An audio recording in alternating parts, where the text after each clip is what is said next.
Oi pessoal, eu vou fazer aqui a resolução da P2 de 2020 de cálculo numérico.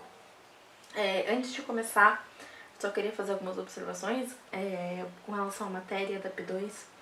Ela é muito menos densa do que a da P1, tá? A P1 tinha muito conteúdo para ser trabalhado e eram conteúdos mais teóricos, né? A P2 ela tem menos matéria e são conteúdos que são mais de procedimento, elas são mais de executar e menos, enfim, teóricas, de reflexão, tá?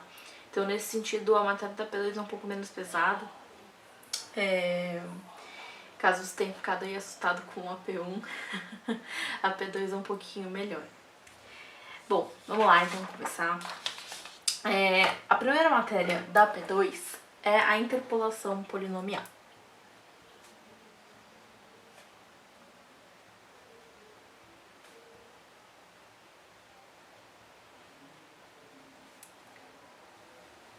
O que é a interpolação polinomial? Vamos pensar graficamente.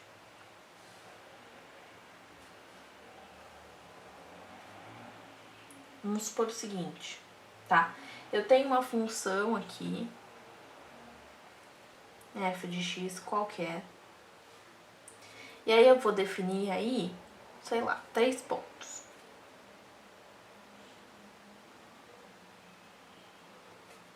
Um ponto x0 aqui, um ponto x3 aqui e um ponto aqui, x2 no meio.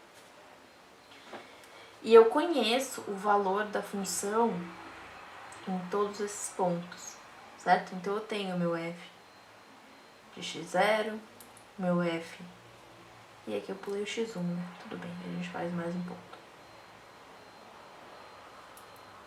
O x, que seria o meu f de x2, enfim, aqui a gente tem o x1 e aqui a gente tem o f de x3 também. Então eu conheço todos esses pontos, tá? Meu objetivo é encontrar um polinômio que vá encontrar minha função em todos esses pontos em que eu estabeleci, tá? Nesse caso, a gente poderia ter um polinômio assim, por exemplo. Aqui ficou um pouco esquisito, mas vamos fingir que tá cruzando, tá? Então, esse meu polinômio aqui, p de x, ele vai encontrar a minha função em todos os pontos em que eu estabeleci. Seria assim, dado n mais 1 pontos. Por que n mais 1? Porque eu começo em x0, tá? x1 até xn. E seus valores na função f de xi é definido um polinômio p de x em que p de xi é igual a yi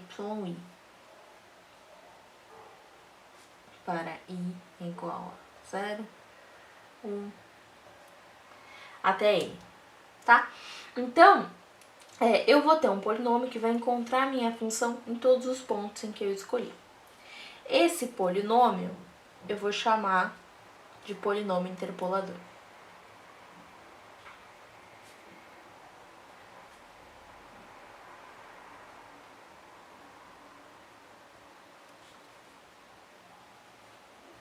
Para que eu uso o polinômio interpolador?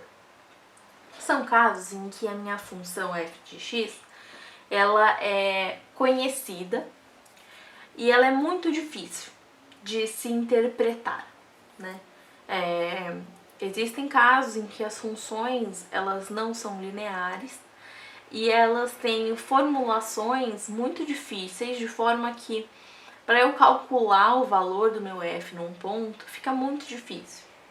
Então, nesse caso, o que eu poderia fazer? Se eu tenho um ponto x aqui genérico, eu poderia calcular uma aproximação aqui nesse meu ponto do P de x, a minha função f, tá? Então, com o meu polinômio interpolador, eu posso encontrar aproximações para valores dentro do meu intervalo. Então, aqui a gente teria o nosso P de x, que seria uma aproximação. Aqui, como qualquer aproximação, eu tenho um erro, né? Óbvio. Mas, dependendo do tipo da função, compensa fazer esse método, né? Beleza. Um outro caso também que a gente pode usar esse método é quando eu não conheço a minha função, né? Porque aqui eu não preciso saber qual é a minha função efetivamente. Aqui eu posso simplesmente saber quais são os pontos. Então, se você me der um conjunto de pontos em que eu tenho os x e os respectivos y, eu consigo fazer a interpolação polinomial, tá? Eu não preciso conhecer minha função f de x para isso. Alguns fatos, então, sobre o polinômio interpolador. Ele é único, tá? Então, primeiro,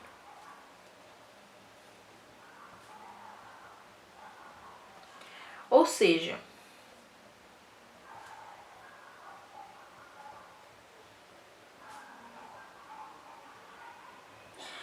não importa o método que eu vou escolher aqui, tá? A gente vai ver aqui dois métodos, método de Lagrange e método de Newton. Não importa qual método eu seguir, o polinômio interpolador ele é único. Então, dado um mesmo conjunto de pontos, eu sempre vou obter o mesmo polinômio interpolador.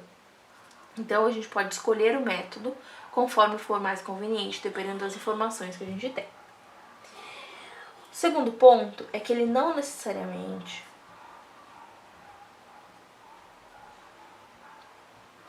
produz boas aproximações. Aqui, por que eu faço essa observação? Porque é o seguinte, lá no método dos mínimos quadrados, que a gente viu na P1, aquilo lá era uma estratégia para eu encontrar uma função que minimizasse o meu erro quadrático, tá? E o erro quadrático, ele era calculado em relação a todo o conjunto, né? Ele era o máximo da distância entre a função que você calculou e a função real que você tem. Aqui eu não estou procurando minimizar nada. Aqui a minha única condicional é esse polinômio interpolador, ele tem que encontrar a minha função em todos os pontos em que eu estabeleci.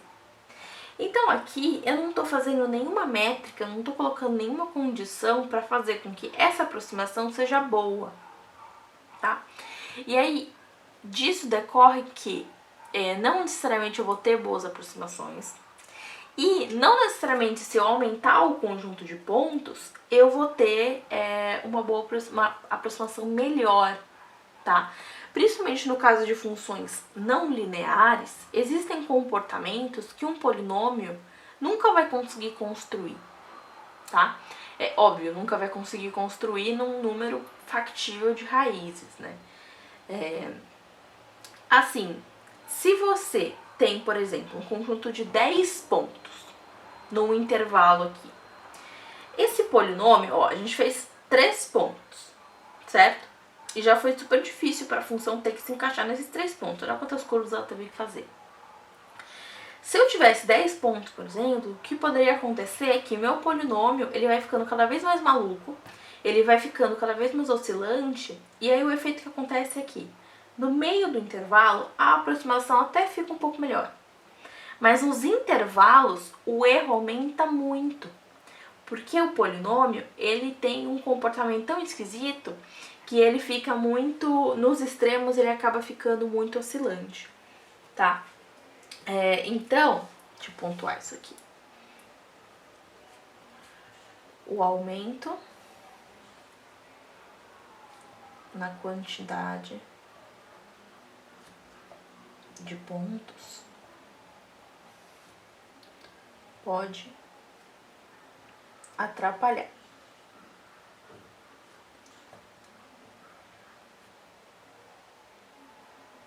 Principalmente nos extremos de eta e ao intervalo. Beleza, tá? Então, isso aqui é a nossa teoria. Vamos ver agora os métodos. O primeiro método que a gente estuda é o método de Lagrange.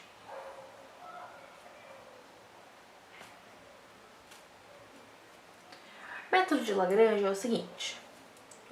Método. Eu vou definir o meu polinômio interpolador como sendo a soma de i indo de 0 até n de yi vezes li, tá? Esse yi vão ser os meus valores de y aqui na função que eu já conheço, porque eu tenho os meus pontos. E o meu li vai ser o que a gente chama de polinômio de Lagrange.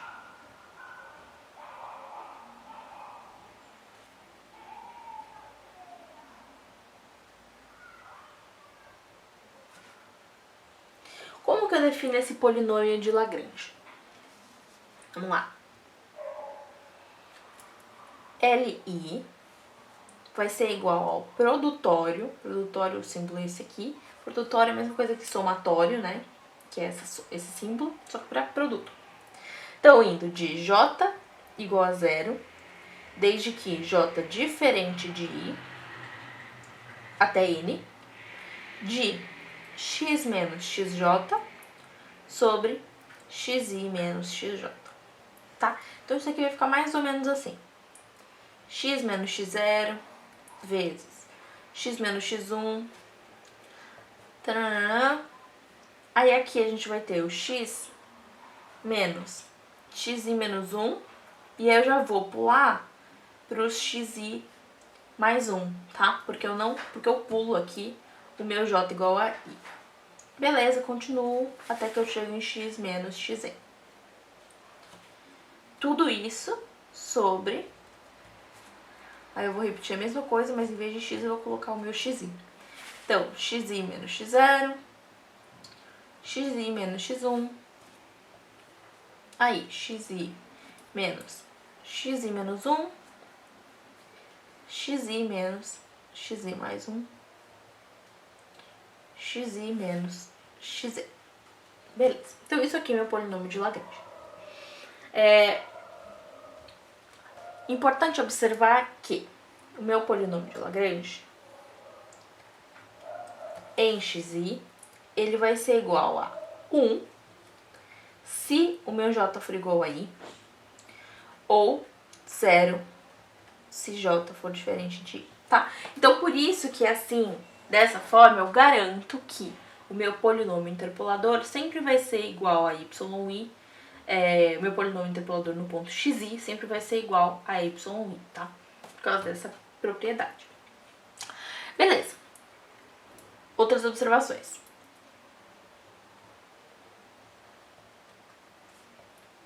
Os polinômios de Lagrange, eles independem de f, tá? O polinômio de Lagrange é definido para um conjunto de pontos x.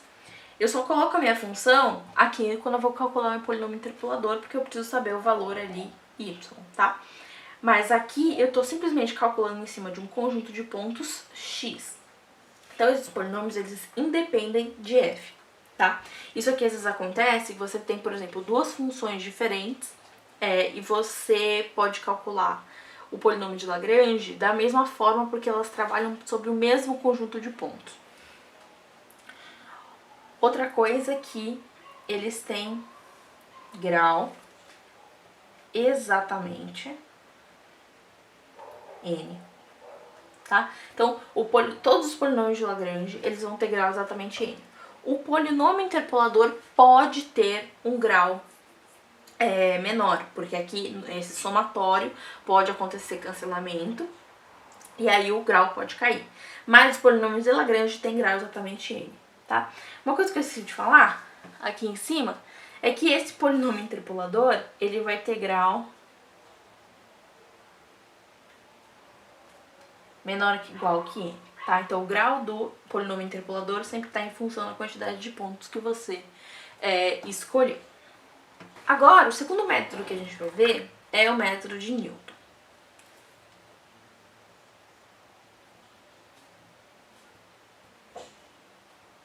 Esse aqui não tem nada a ver com o método de Newton dos zeros de funções, tá? Apesar do nome.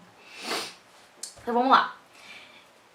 Ele vai definir o meu polinômio interpolador p de x como sendo a0 mais a soma de I igual a 1 até N vezes AI vezes o produtório de K igual a 0 até I menos 1 de X menos XK.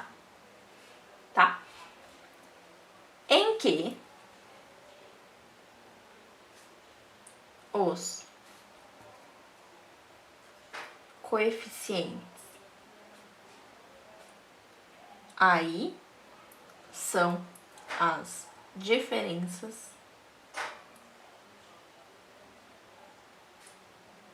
divididas.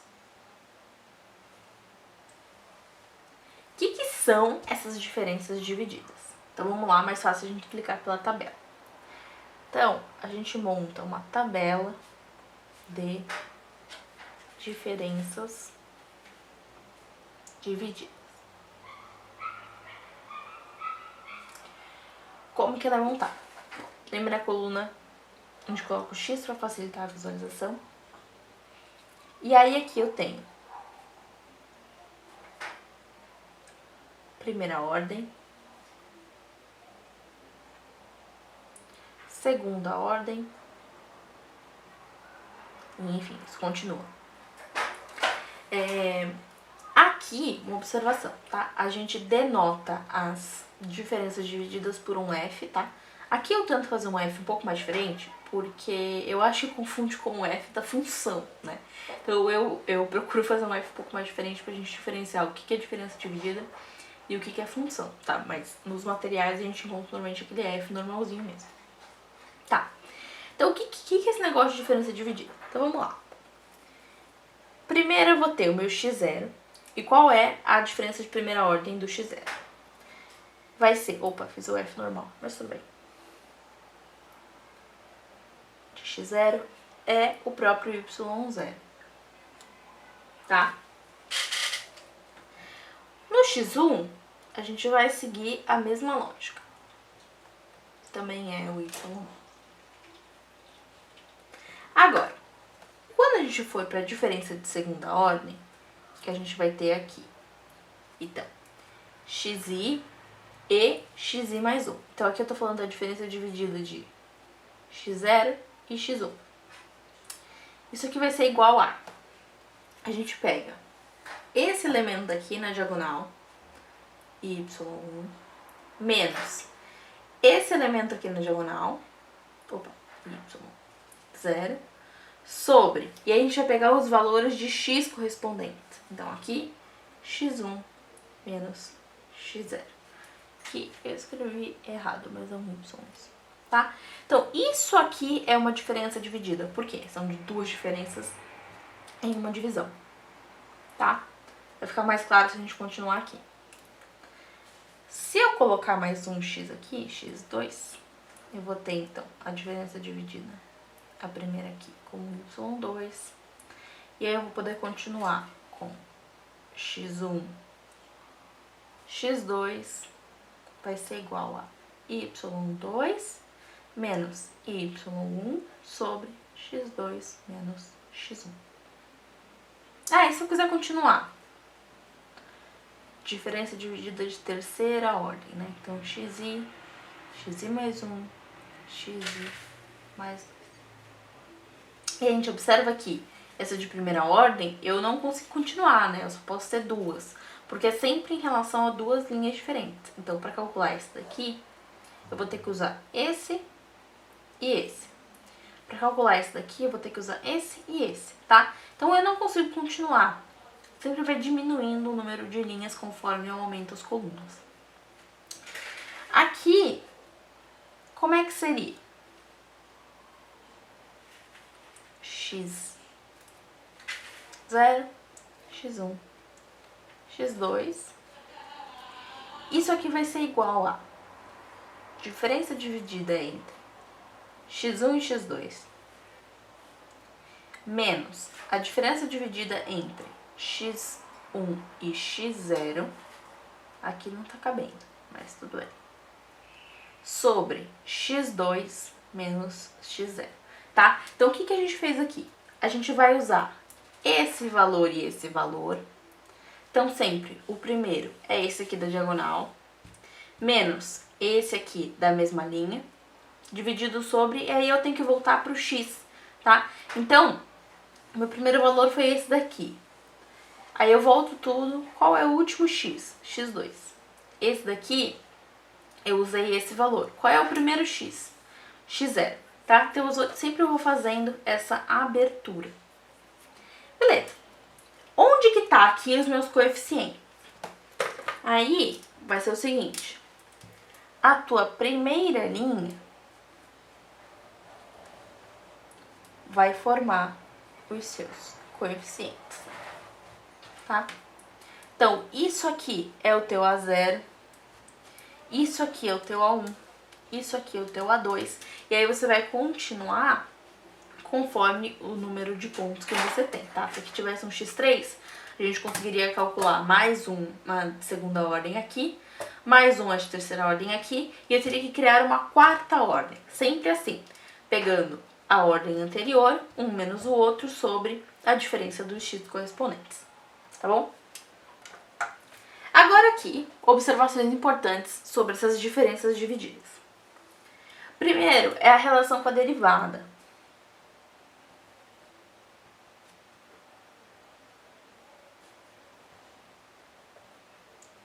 Se a gente lembrar lá das aulas de cálculo 1, a gente lembra que a definição de derivada é o seguinte.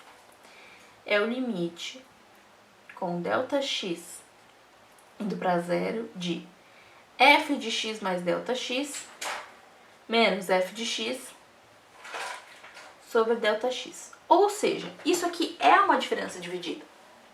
Tá? Eu poderia escrever de uma outra forma para ficar mais claro. Limite de Δx indo para zero de f de x2 menos f de x1, x2 menos x1.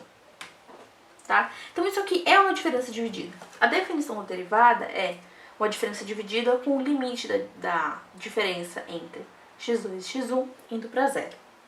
Bom? Então, o que isso acarreta?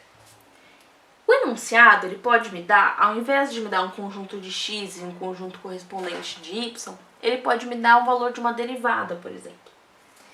Ele pode me dar, por exemplo, assim, ó, seja w igual a derivada de f no ponto x0. Como é que eu faria a minha tabela de diferença dividida nesse caso?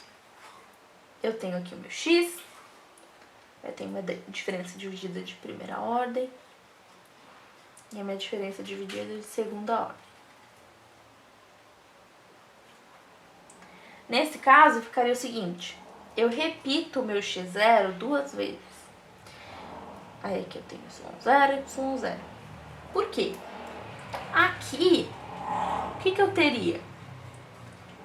Eu teria o valor da minha função em um x0 menos o meu valor da função em um mesmo x0 sobre a diferença entre esses dois x0, né? Ou seja, eu tô pegando esse Δx e eu tô colocando no limite de zero. A gente sabe que divisão por zero, teoricamente, é impossível, né? Mas aí, como eu tô construindo o limite, este valor aqui é exatamente a minha derivada no meu ponto x0, tá? E aqui, se aqui tivesse um x1, por exemplo, com y1, aí aqui eu faria normalmente o y1 menos y0, x1 menos x0. E aí, dali pra frente, eu continuo normal, considerando esse ponto aqui que eu construí, né? Esse daqui, na terceira ordem, seria já esse menos esse, x1 menos x0, tá? Uma questão importante aqui. Quando eu faço esse procedimento, apesar de eu ter só 2 pontos, eu aumentei o meu número n, tá? Então, eu vou aumentar o grau do meu polinômio, porque agora eu tenho mais dados para construir ele, tá? E aí, naquela questão que a gente estava discutindo aqui, não necessariamente se eu aumento n eu vou aumentar a precisão, aqui se aplica também, porque apesar de eu não aumentar o número de pontos, eu tô aumentando n. E aí, uma outra observação importante também é o seguinte. Se for dado o valor na segunda derivada,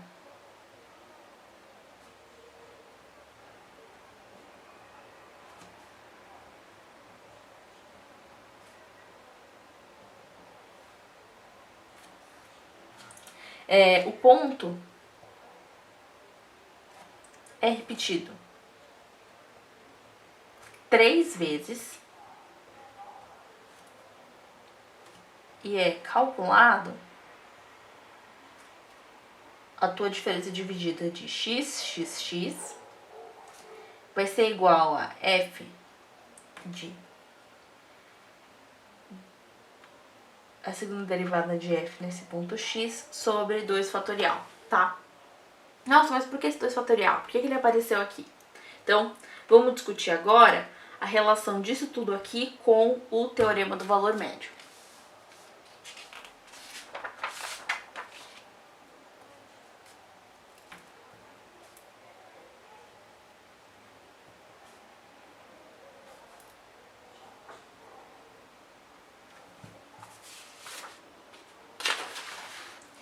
Se a gente lembrar qual é o teorema do valor médio, ele me fala o seguinte: se eu tenho 2 pontos, A e B, e eu calculo f de B menos f de A sobre B menos A, existe um ponto C para o qual a derivada da função vai coincidir, tá? E aí que C pertence ao intervalo AB, tá? Isso aqui é o teorema do valor médio. De novo, isso aqui é uma diferença dividida, né? Da mesma forma como eu faço a diferença dividida de primeira ordem, que aqui eu vou ter o f de x1 menos o f de x0, x1 menos x0, eu vou ter exatamente essa relação aqui. Portanto, eu poderia dizer que este valor aqui, da diferença dividida de primeira ordem, ele é igual à derivada do meu f em algum ponto C entre x0 e x1 que eu não conheço, tá? Agora, eu posso generalizar esse entendimento e dizer o seguinte: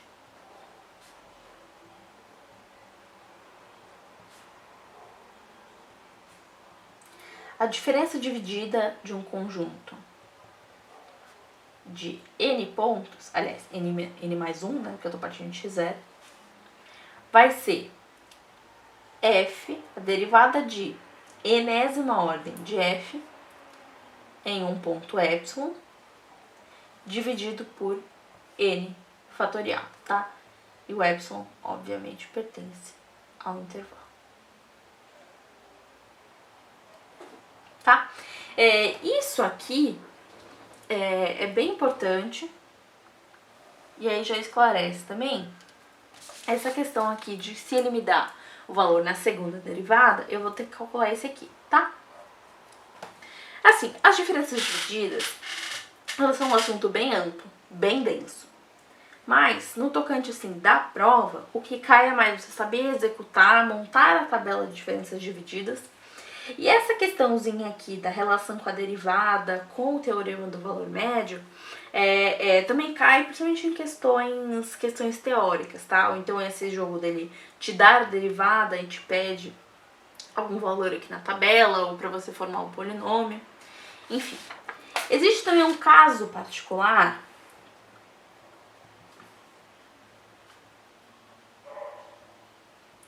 que são de pontos equidistantes.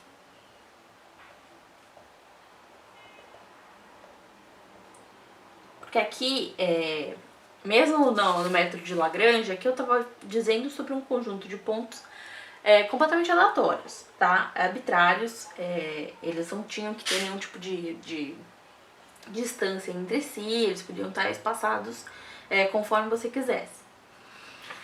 Se eu for calcular esse polinômio interpolador com base em pontos equidistantes, o que vai mudar é que eu consigo calcular um ponto com base no anterior, né? Então, o x1 vai ser x0 mais um dado L de distância, né? E assim por diante.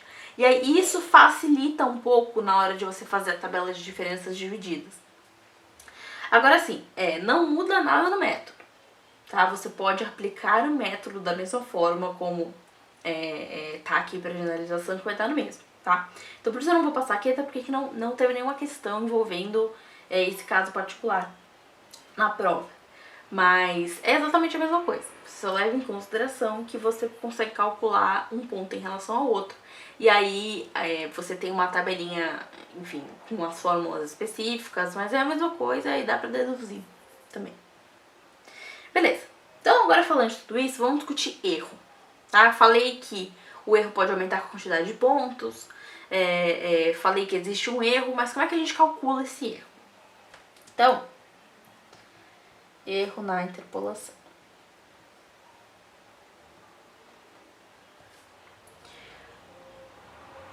A gente tem o erro exato, que é aquele que vai ser calculado com relação ao valor, que deveria ser a minha função, menos o valor do meu polinômio aproximador. E aqui uma observação importante é que esse erro é em função de x. Aqui eu faço observação justamente por causa do método do mínimo quadrado. Né? Lá no método do mínimo quadrado, a gente fazia o erro para o conjunto inteiro de pontos, porque era a máxima distância que eu calculava.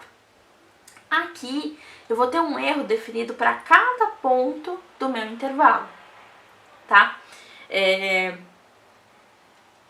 Como que eu calculo esse erro? Se eu não conheço os pontos da minha função em todo o intervalo.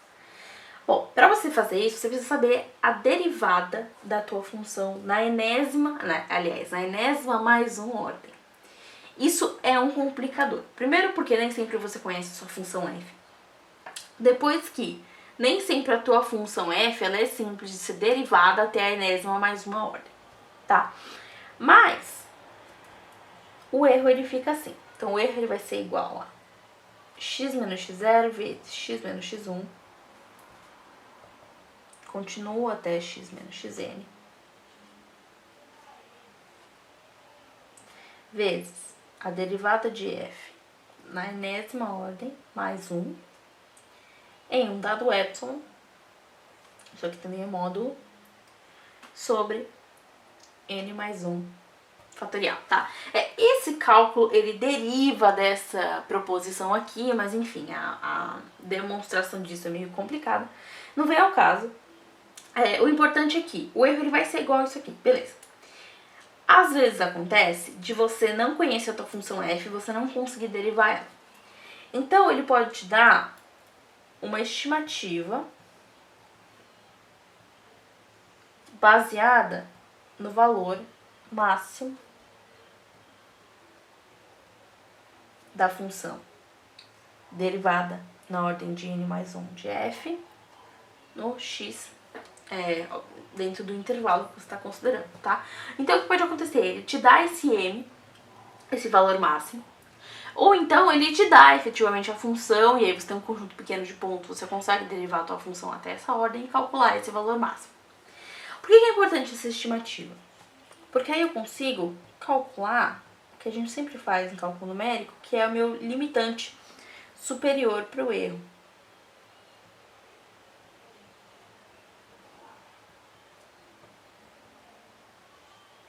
Eu consigo avaliar o seguinte: dentro do meu intervalo, qual vai ser possivelmente o maior erro que eu vou ter nessa minha aproximação, tá? Então aqui é aquele erro, daquela desigualdade do erro que a gente sempre calcula, tá? Vamos agora então para a primeira questão. Como sempre eu vou lá no computador para mostrar o enunciado, como é que a gente faz um programa. Então agora que a gente já viu a teoria, vamos ver o enunciado do primeiro exercício. Ele fala assim: deseja-se aproximar a raiz terceira de 1/2, utilizando-se o polinômio interpolador da função f de x é igual a meio elevado a x, tabelada nos pontos -2, -1, 1 e 2. E ele pergunta para mim quais são os coeficientes da forma de Newton do polinômio interpolador, tá? Então aqui a gente vai ter que fazer aquela tabelinha de diferenças divididas. Vamos lá. Então aqui, que nem eu expliquei para P1, a gente vai estar usando o SymPy, tá? Que é uma biblioteca de matemática simbólica. E esse aqui é só uma funçãozinha para fazer o produtório, que tá aqui embaixo. Mas enfim. E aqui os símbolos que a gente usa para fazer as operações. Para o primeiro exercício, então, eu vou ter o produtório, que eu defini aqui em cima. Isso aqui é só a multiplicação dos itens de uma lista.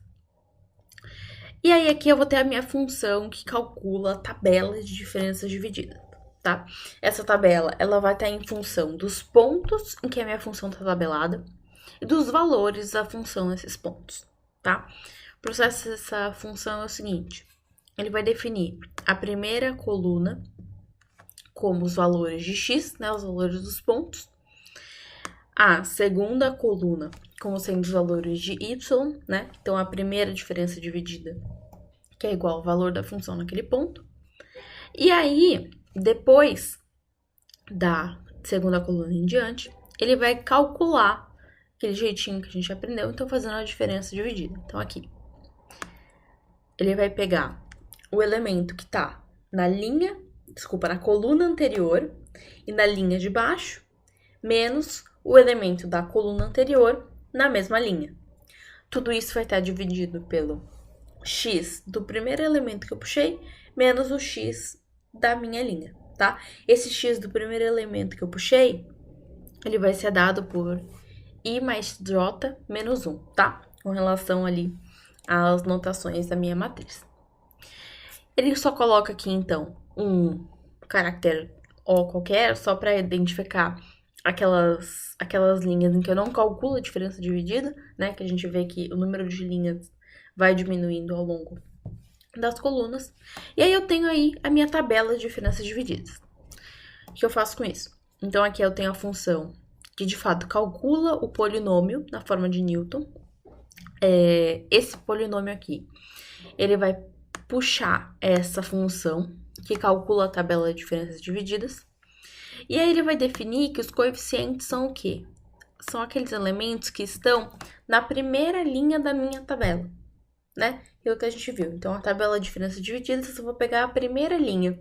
Essa linha vai ser os coeficientes do meu polinômio interpolador. E aí aqui ele calcula o polinômio interpolador.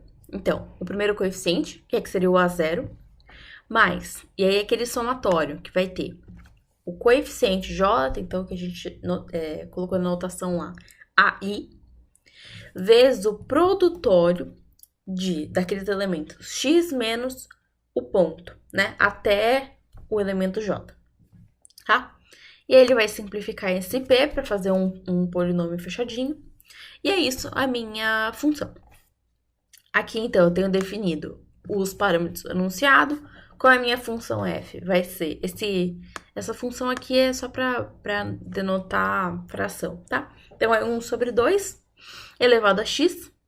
Aqui eu tenho a minha lista de pontos, menos 2, menos 1, 1 e 2. E aqui é a minha lista de valores. Como eu já tenho, eu poderia calcular isso na mão, né? Mas como eu tenho a minha função, eu posso simplesmente substituir os meus pontos dentro da minha função, tá? Aí aqui embaixo ele vai então chamar cada uma dessas funções, vai plotar os resultados para a gente conseguir observar. Então, essa daqui é a minha tabela de diferenças divididas, tá? Aqui a gente vai ter então os coeficientes do meu polinômio de Newton que ele pediu na primeira parte do enunciado, tá? Importante pontuar o seguinte. Esse aqui é meu polinômio interpolador, beleza. Os coeficientes desse polinômio interpolador não é o que ele tá me pedindo agora. O que ele tá me pedindo, vamos voltar rapidinho no enunciado. O que ele tá me pedindo são os coeficientes da forma de Newton do polinômio interpolador, tá?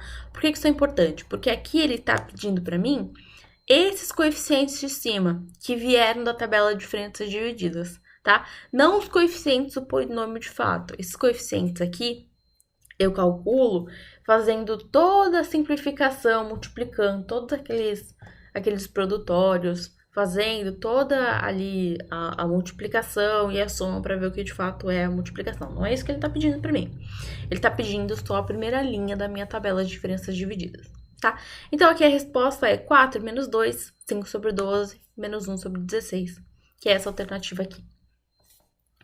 Passando, então, depois ele me pergunta qual é, de fato, a aproximação, né? Então, ele me deu esse ponto, qual é a aproximação para raiz terceira de 1/2, como uma fração irredutível. Ele me pergunta o denominador, né? Então, aqui, lembrando, a gente faz a interpolação polinomial para aproximar o valor da minha função em algum ponto.